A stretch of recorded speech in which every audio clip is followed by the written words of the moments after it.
Overthink With Us. Episode 3 Pieces of Us.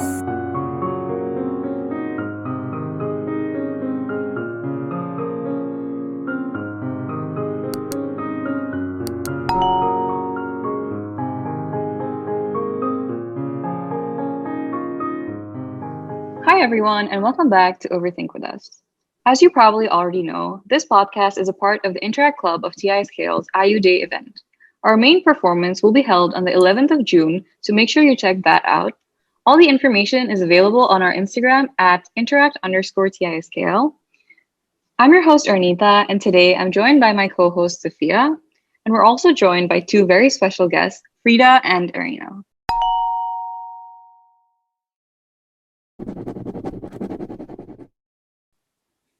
Hi, I'm Frida. I'm the IU director. And hi, I'm Arina, the president of our school's Interact Club.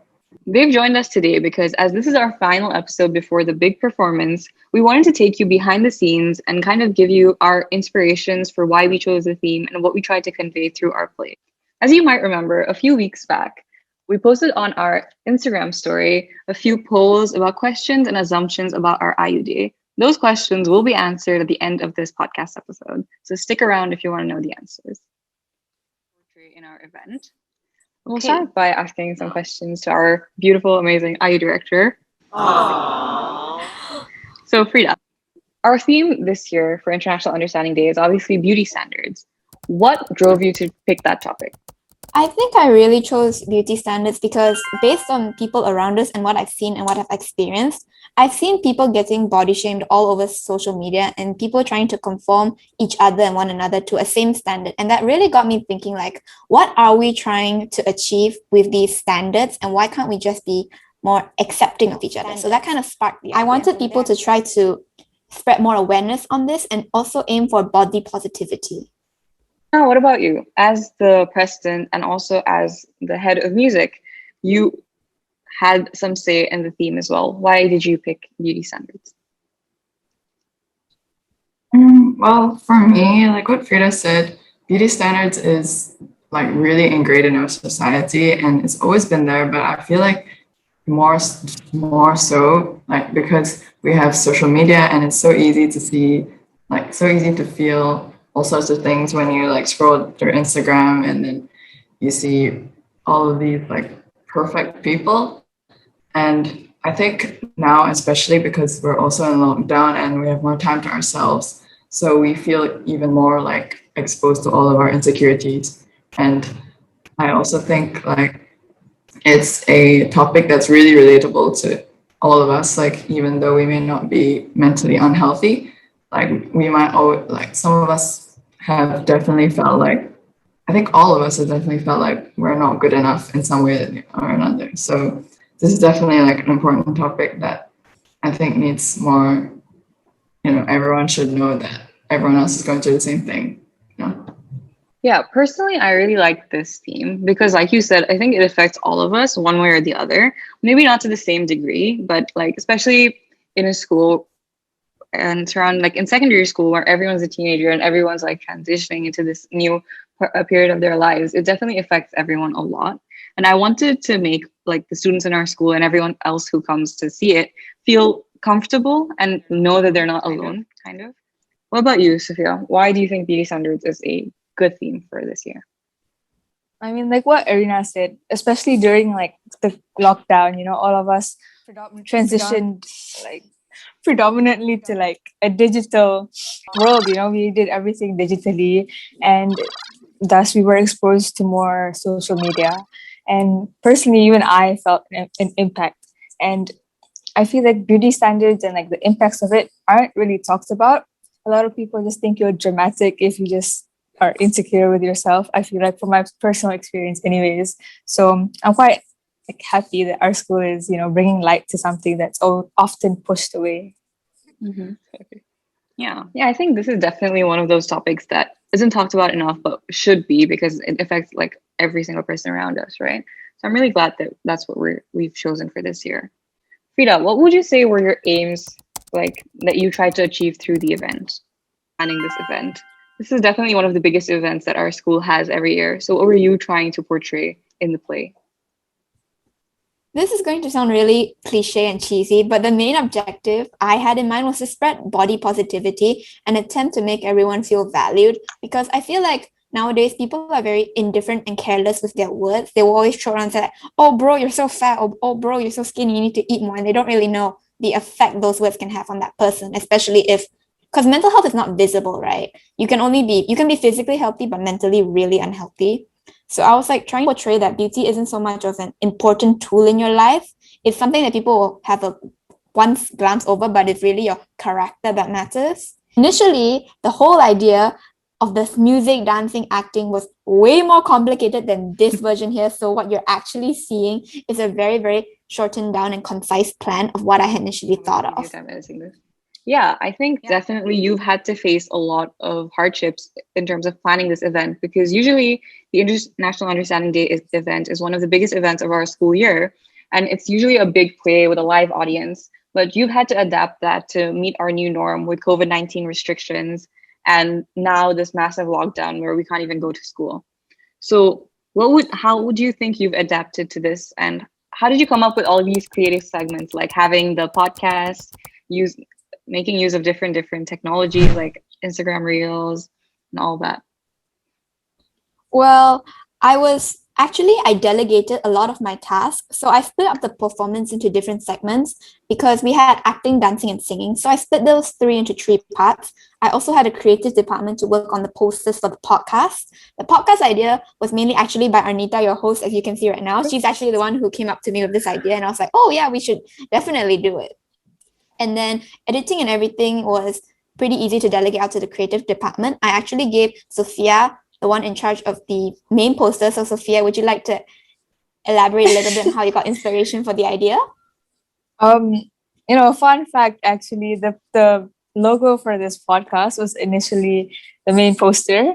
Like when Frida first approached me to do the main poster, she had this whole like draft, which is the logo of this podcast.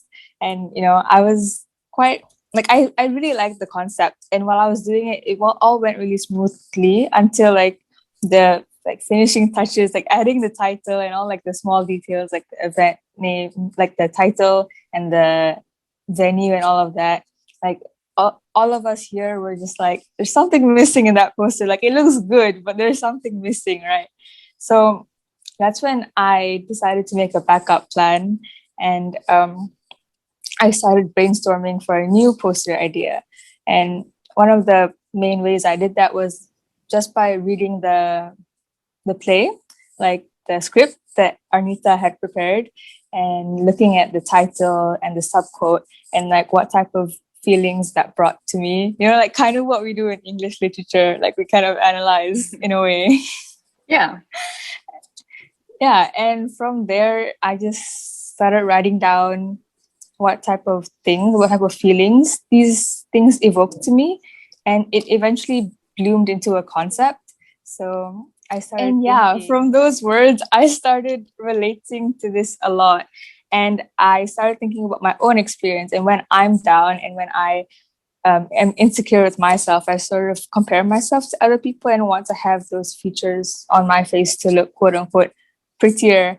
And, from there, I sort of had an epiphany of sorts, because I scroll down through Pinterest a lot for like creative inspiration, and I remembered that I've seen like collages that would kind of disassemble people's faces and sort of make a new face, and I felt that really fit the theme of our event, because beauty standards, we want to look like other people and stuff. And yeah, and luckily when I proposed this to Frida and Arina and Arnita, our president and vice president, they all really liked it. So that's how this poster came to be. Yeah. And like Sophia said, the title and the subquote is something that inspired her. The title of our IU is Pieces of Us, much like the title of this episode. And the subquote is Looking Beyond the Mirror. Now, Frida, what drove you to make a Pieces of Us? And like, what was the inspiration behind the title and the subquote? Because personally, I really love the subquote. Well, guys, I will tell you honestly, I had there is no like tragic backstory as to how I came up with the Pieces of Us title. It just sprung to me randomly as we were brainstorming on a good enough title. I was thinking, beauty standards, it affects everybody, right? But each one of us, it affects us so differently. And then in the end, we're all changing. So in the end, it's kind of like broken pieces of glass. We're always pieces of us because eventually, when the beauty standards becomes too tough, we'll break down into pieces of what we used to be. And I'm thinking from my own experience as well, because I'm pretty sure everybody has been affected by beauty standards. So beauty standards is like this gigantic hammer that's just hammering at us until we basically break down. So that kind of inspired me, Pieces of Us. So that's how the title actually sprung to life. As for the subcode, it was actually done by the acting department actually, because they were brainstorming about, they came out with a number of subcodes. And then in the end, this one won because one of the, I'll give you guys a sneak peek, one of the preview scenes was actually about a mirror. We're going to be having our main characters looking at a mirror and then just reflecting on themselves. So that's actually something called Looking Beyond the Mirror. Yeah, in terms of the subcode, I think when the scriptwriters were coming up with like ideas for the subcode, we tried to relate it back to the script, but sadly, Looking Beyond the Mirror no longer has that kind of relation to the script because it had to be changed due to the MCO, and we had to change a lot of our original concepts to fit the new online recording and everything. So, but I still think the idea behind looking beyond the mirror and looking beyond yourself and like just your reflection and looking inward is still something that's very relevant. The idea itself is very good, and yeah, I think it's so very beautiful. But sadly, it won't have that connection to the script anymore. Yeah. And now, as I just said, we had to change a lot of stuff because Malaysia has recently gone back into a full lockdown. Now, our original IU proposal did have a contingency plan, but that was just in case we couldn't have a live audience. None of us really could have predicted that we'll go back into a full lockdown and we can't even go back to school.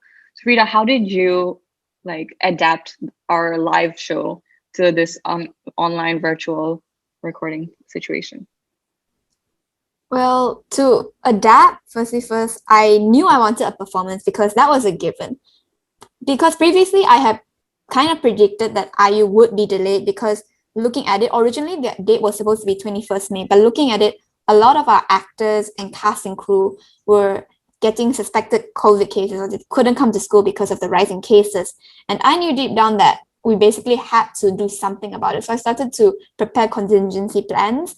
And once we actually went into online school and actually a lockdown, I knew I had to act fast. So I decided to inform the dancers first because dancing has to have partners and their choreography was not easy at all. And it was always aimed for a live performance. So this kind of threw a bombshell in their plans. But through a meeting we had on Google Meet, we decided that the dancers would each dance out their individual parts, and then then the editors of our creative team would compile it together into one really nice video. And so far it's worked really well for us. So I'm pretty sure the dancers have adapted very, very well, and I like to give out my praise and thanks to them because they've really done a lot of hard work. The acting part was also simple, but we of course I had to rewrite the script. So for that, I thank Arnita and Ian for doing it because it was a really tough job to do with such a limited lack of time. And for music, we have Arina in charge. Arina is in charge of music, and we actually have two original songs that we composed. One is an instrumental, and one of them is actually titled Pieces of Us, which is, fun fact, the one that you heard in the beginning. That one is the instrumental version. And the song itself will be played with lyrics on the performance day. So make sure you register for that. Music was a pretty tough task as well because a lot of our musicians didn't have instruments at home, so they had to improvise a lot, which you will also see how they improvised. But all in all, it was a really efficient way that we adapted. I really like to give out my thanks to all the leaders of the segments because we adapted pretty well. We adapted really well compared to the time we've been given. Yeah. So it wasn't just me, it was a whole committee effort. Now, as Frida said, a lot of the segments were divided and every segment had a leader. Now, Sophia, you are the head for our creative team. And our creative team had a lot of projects to oversee and take care of. And we did have the idea of having a physical board in school for our like initial IU plan. How did you guys adapt those projects into an online platform? Well, okay. Even though I am like the head of creative, Frida definitely helps out a lot because because she does want her vision to be properly executed. So she came up with all the drafts of the said projects. And it's sad to say that we had to scrap out all the, physical elements of our decoration. Like we had a whole cardboard fist to show like female empowerment in like the shackles of like societal beauty standards, right? And all of that had to be scrapped. And yeah, we had to start from scratch all over again. And most of the creative department had to do their creative parts on the YouTube, by making the headers and then making a few of the posters for promotions. Yeah. I think their tasks were definitely changed, right? To something completely different from what they were doing initially. Now, you're a very artistic person, Sophia. So, what would you say was your artistic vision behind what the projects you were in charge of, which was the main poster, like we talked about, and also the IU ticket?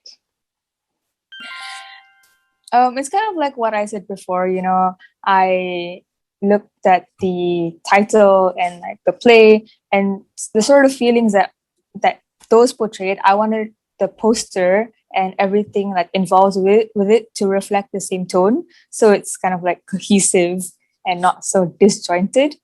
But once I came up with a concept, it was quite easy to apply to other things like the ticket, Yeah, like Sophia said, that she was inspired by the script, which is really amazing. Thank you.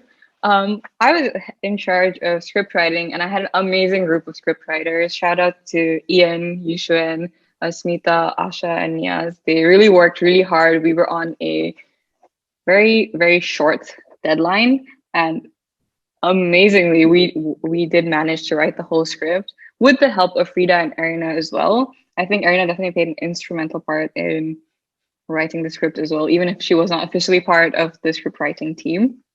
So what our aim was with the script was we wanted to provide a dual perspective. We didn't just want to have one main character, because then we'd have to pick say the struggles of beauty standards definitely differ from male to female, like we discussed on the first episode of the podcast. So we wanted to kind of show both perspectives and not alienate anyone who was feeling differently in the audience, because we wanted our main aim, at least my main aim, was to at least make people feel like they were not alone in their struggles.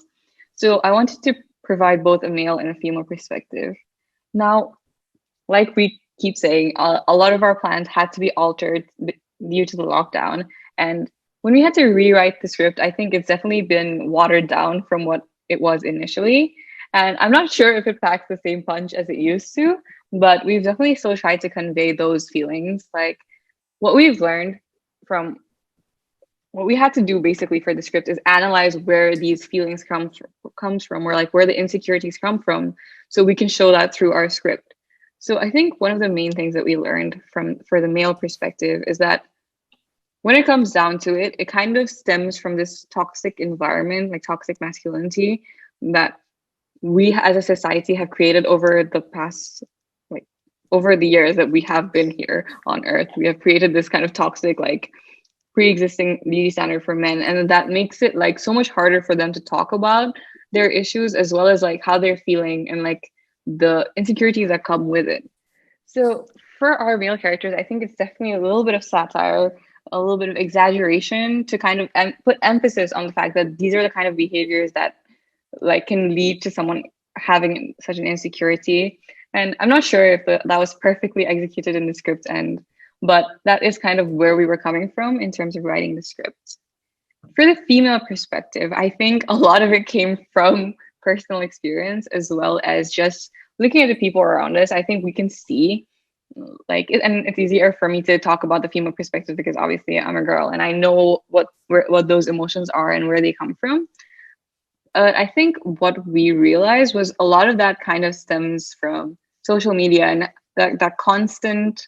What we keep saying on this podcast is that the fact that social media provides us with this infinite kind of world of looking at other people and kind of comparing ourselves, and I think that makes us feel bad. But also, one of the things that I think definitely motivates these kind of and like reinstates these beauty standards are the pressures from people around us, like peer pressure, societal pressure, and pressure. Like societal pressure would be how it's easy for, like, in a lot of cultures, for like an adult to come up to a teenager and be like, oh, you're getting too fat or you're getting too skinny, and no one would think twice about it. Like, that's kind of just like, oh, they're older than you and they can say that, but no one kind of thinks about what that person that's getting those comments might feel like. So that's the kind of societal pressure that a lot of our cultures kind of put upon us. And peer pressure is definitely something that's more prevalent when it comes to the male perspective, because again, some of us unconsciously kind of reinstate the toxic masculinity in that kind of environment, even without realizing that we're doing it. So we tried to portray that kind of societal and peer pressure through the script. And one of the differences, I think, like I said just now, was that from a male perspective, it's harder to talk about these issues. And I don't think in the script we did really have an open conversation for the male character, because we were trying to give him an environment where he could talk about his insecurities, but we could not figure out what kind of environment a teenage boy would feel comfortable sharing these things with. And that is kind of an issue that has definitely come to my mind and become more prominent. Like, I see it more often now in the world, now that I've had that epiphany, that it's so much harder. But for the female character, it was easier because she had a support system, like she had friends or like a sister that she could go to talk about these issues and have an honest conversation. I think writing this script has definitely opened my eyes to these issues that, people around us face. And this was our vision when we were writing the script, but I think one of the most amazing parts of like this writing the script and seeing it come to life is the amazing actors that we have gotten. Like, shout out to Aaron and Sanjana, who play our main characters. They've brought their characters to life so amazingly and so flawlessly, and it's truly, without them, our visions would definitely not be seen on camera. And all credits go to them for how they portray their characters so well and how they understand what the characters are feeling and what they're going through. Without them, we wouldn't have such an impactful script or acting segment. So, and all the actors, truly, they've dedicated so much time and effort to rehearsals and recording, and they've adapted to this new recording schedule and like online schedule so well.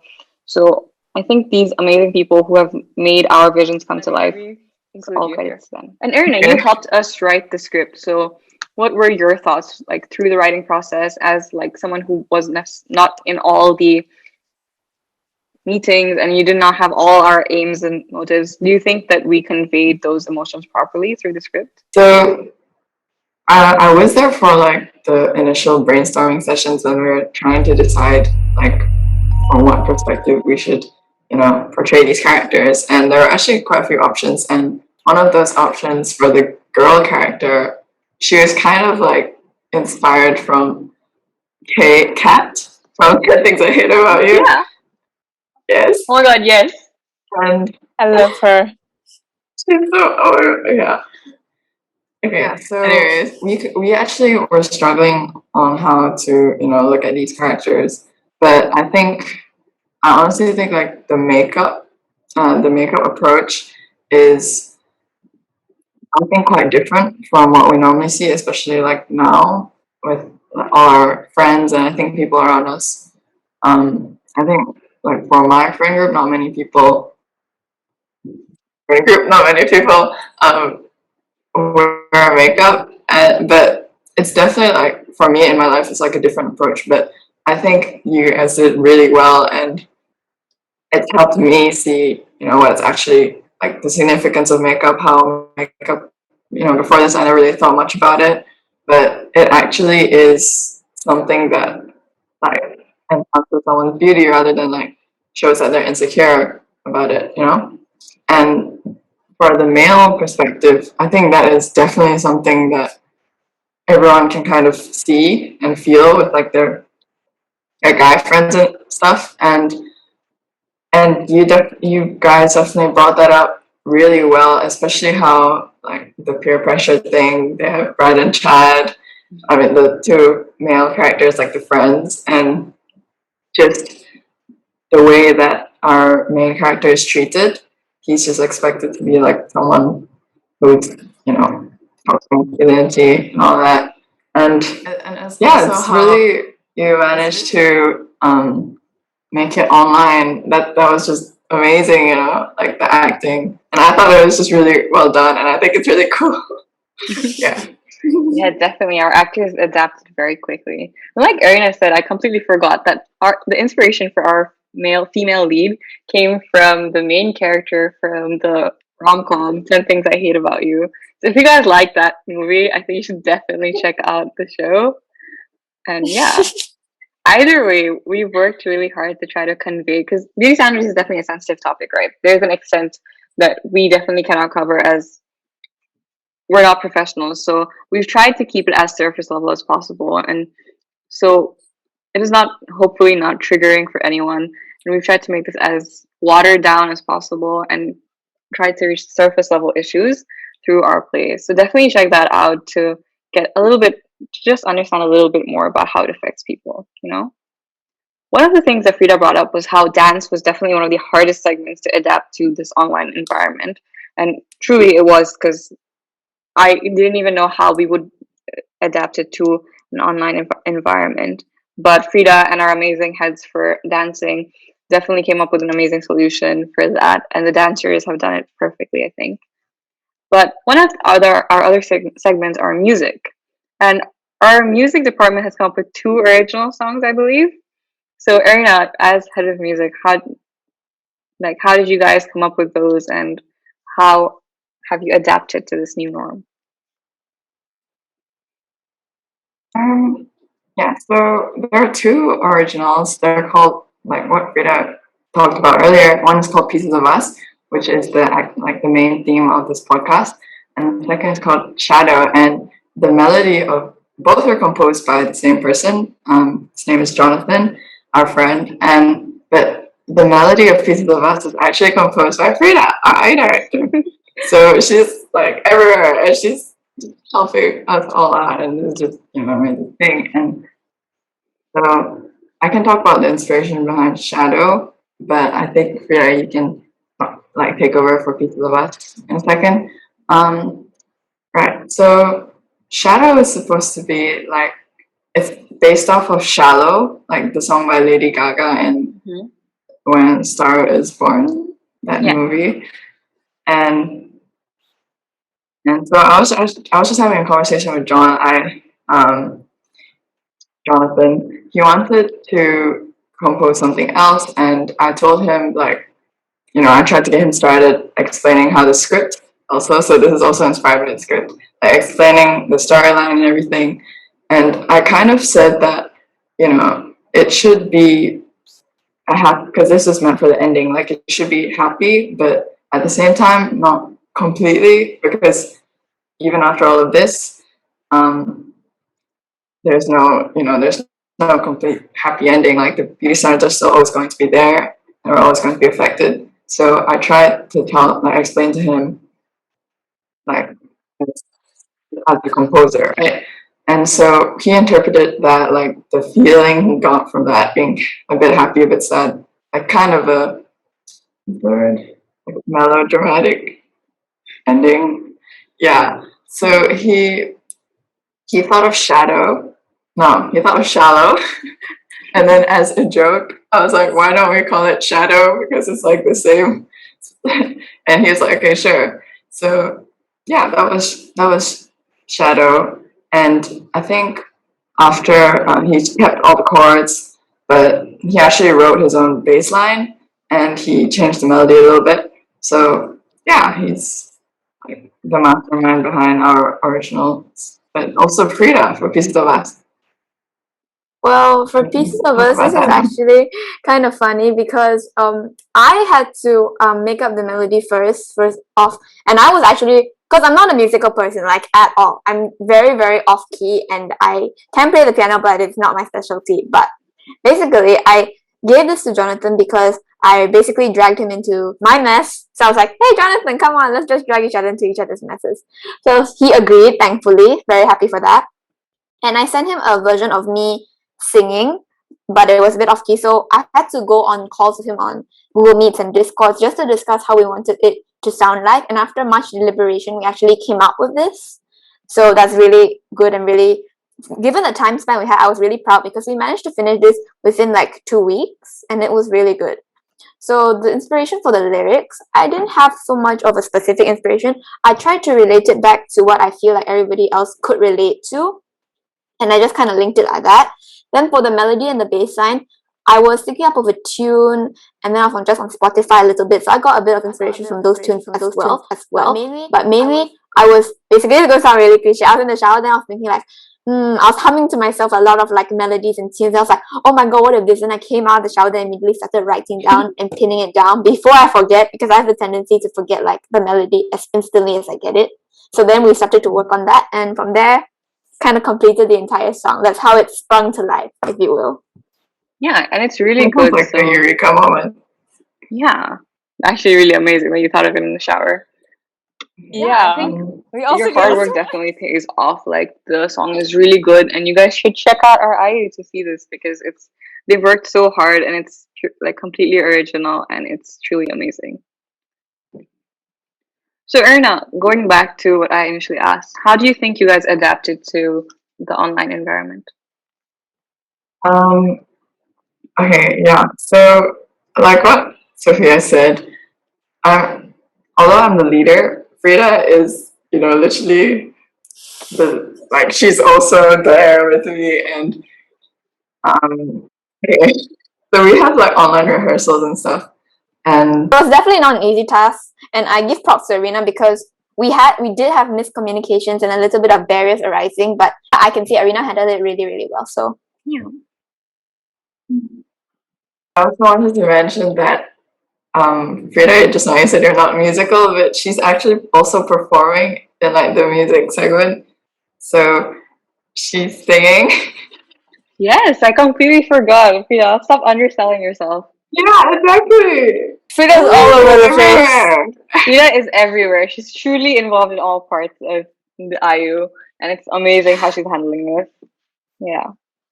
And I think we keep talking about how the online, like, this new lockdown has been such a like hard thing to adapt to. But one of the things that it has been a blessing for is, I think, the script.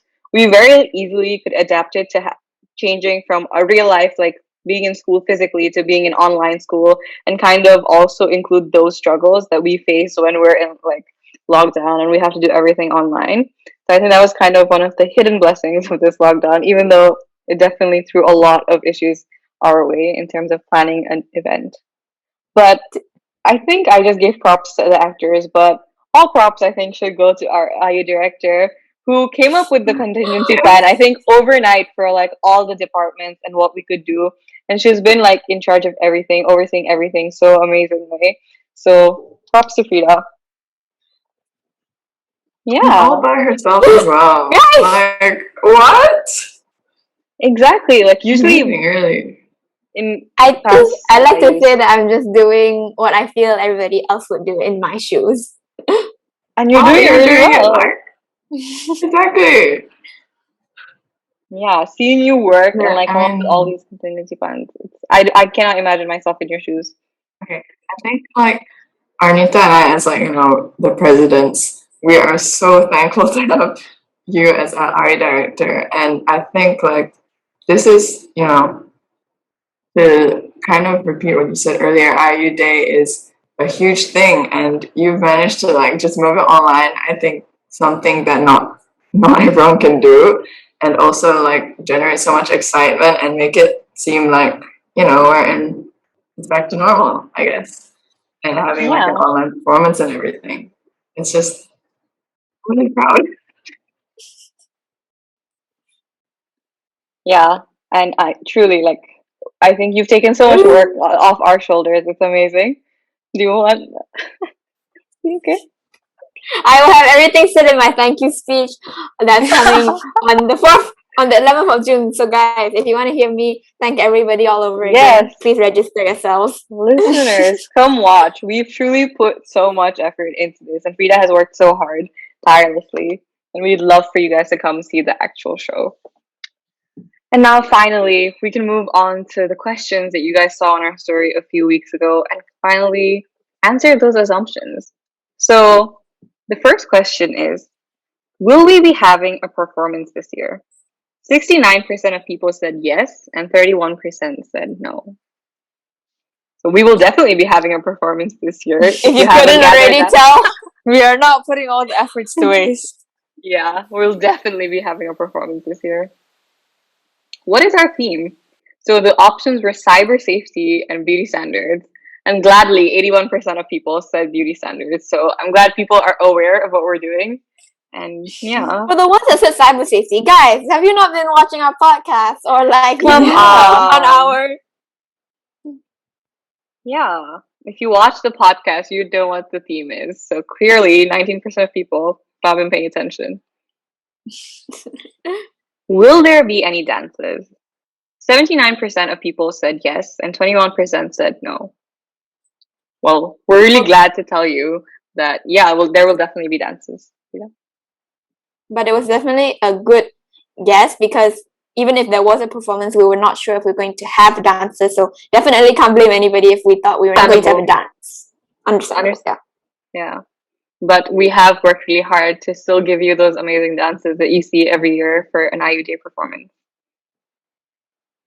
The IU director was prepared for a lockdown. Yes or no? Frida? Honestly, I was half predicting that I knew it was going to be postponed, but I didn't know if it was going to be a full lockdown, you know? But honestly, I was just going with the flow at that point. I was just like, oh, if it happens, it happens. I was honestly just seriously like, if it happens, it happens. And I didn't put too much stress on myself. So when it was a lockdown, I was kind of like, oh, it's a lockdown. Yeah. And I went back to drafting out contingency plans. Of course, it was a blow that we couldn't have a live audience or even a live performance for that matter, but I couldn't afford to waste time and reflect and cry over spilled milk. I had to move on. So yes, such an amazing mindset. I wouldn't say I was 100% prepared, but maybe 50-50. Yeah.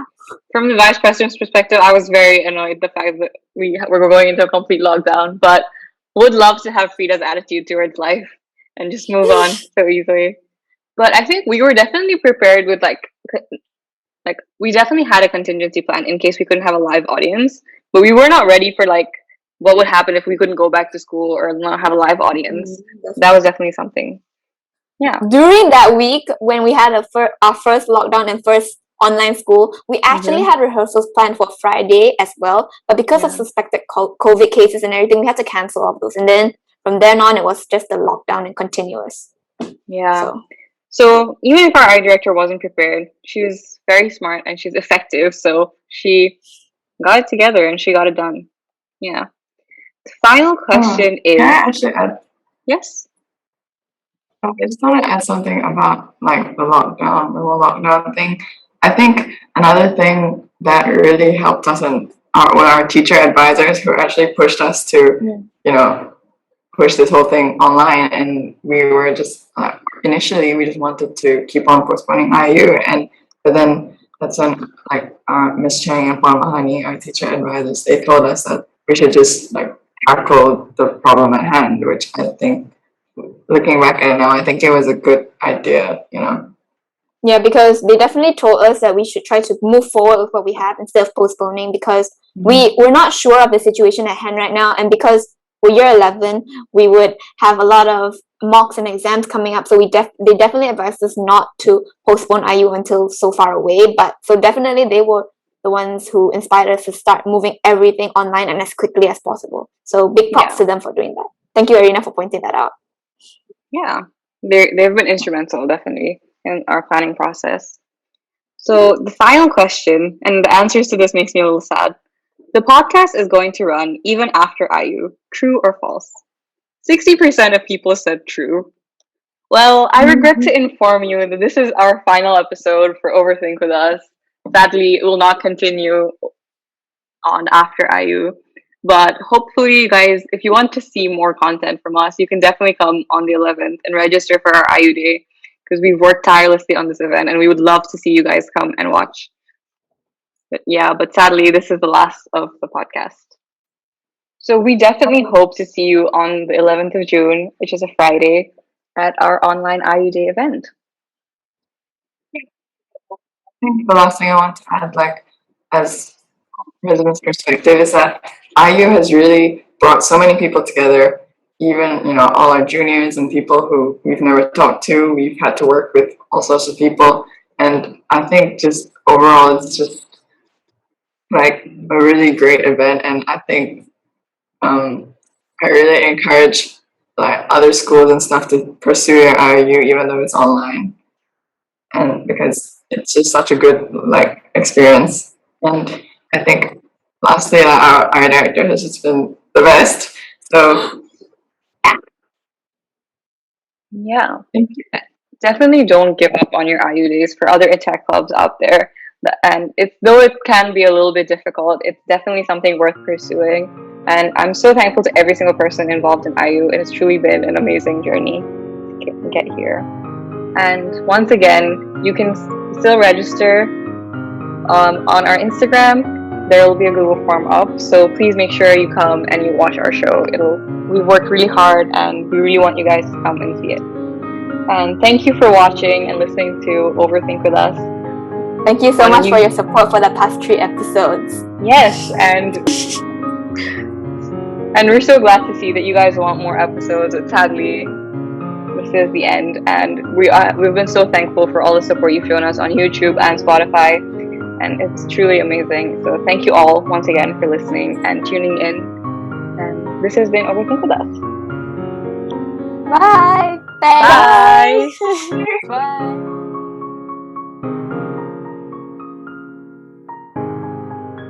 Thank you for watching this week's episode of Overthink With Us. As this is our final episode, we hope you've enjoyed coming along with us on our journey discussing beauty standards. Be sure to check our Instagram page interact_TISKL for more information on how to register for our performance occurring next Friday.